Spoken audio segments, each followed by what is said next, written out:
My name is Maxey. I am a part of a vast majority of black gay men that reside here in Houston. I'm affiliated with M Society by the work that they do in the community, especially for African American youth. Even though I'm not in the targeted population, I often attend a lot of their events, and I love the work that they do for our society. And I believe that our community is great because we are, we're unique. We have our own culture, and often we're misunderstood. But I do believe that our community is one that I'm proud of.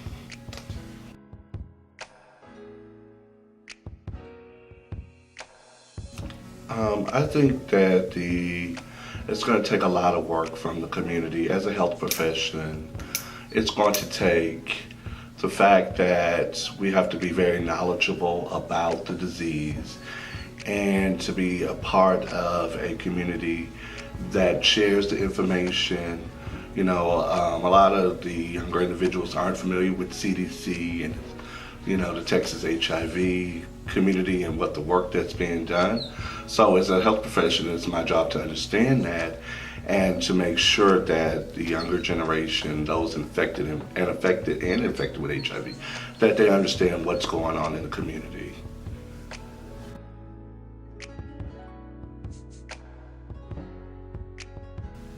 With stigma comes fear.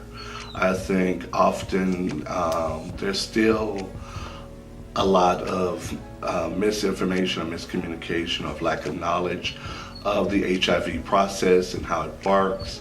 I think individuals are still scared to get tested for different reasons. So I think we're going to have to continue to promote testing, but not just testing, but they have to understand what the process that goes in testing.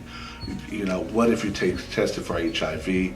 A lot of individuals don't know what's next. They don't understand that, a lot about the disease. No one really talks about it or educate them. So I think it's going to take a lot more of peer-to-peer counseling. I think, those that infected with the HIV do a lot more educating those that need to get tested or maybe positive but scared to get into care. I think that's the main thing, is get those that are positive to get them in care, and those that are negative, how to remain negative.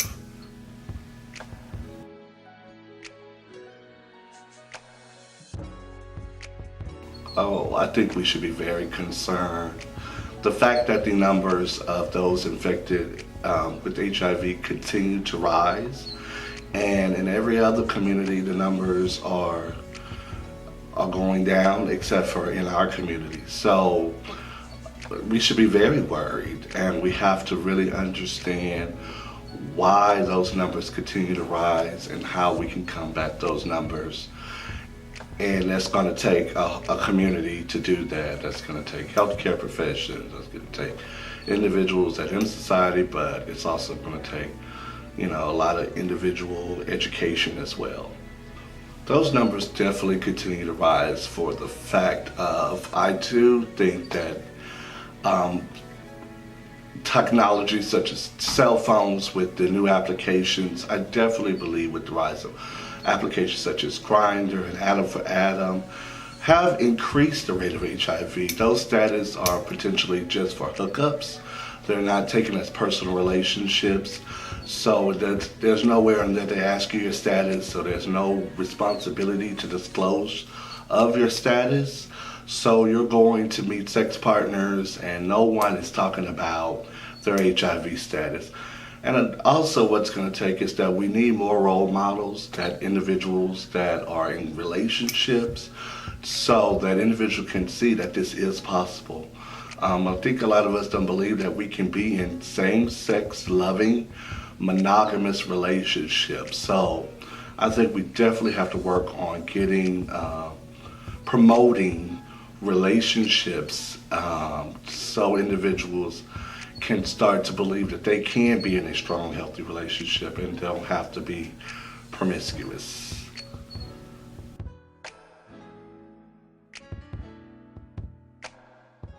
It's definitely going to take the community, It's sad to take, this latest disease that's out. It's like how they're combating it, quarantine individuals and making sure that it does not become out of control. But that effort hasn't been made for HIV, and I think just like there's been a rapid response to that, there hasn't been that available in our own Black gay community. So, but it's going to take, it's going to take the whole community. No one can do it by themselves. And individuals have to want to learn and educate themselves about the HIV virus.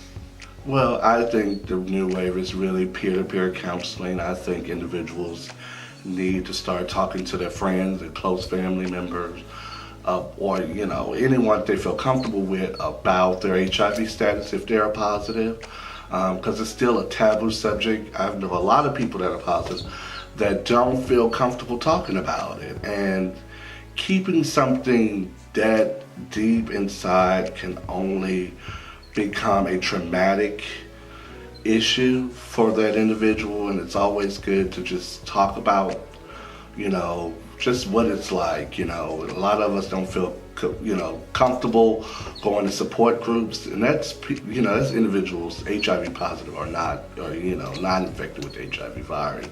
I think a lot of us we're really hurt. We're in some deep pain, and we have no one to talk to and share that, and to begin to get to the heart of whatever our issues are. Well, as we celebrate World AIDS Day, it always seems like an event that's targeted towards the Caucasian gay community. So it's great that M Society has taken this chance and this opportunity to get Blacks involved in celebrating World AIDS Day, and whether that's through this balloon releases.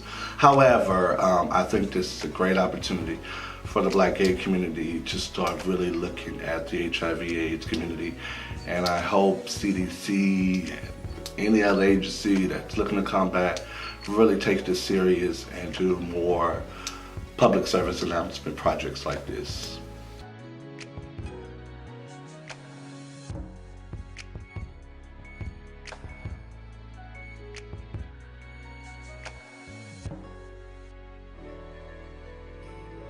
I am Nathan Maxey, and we are facing AIDS.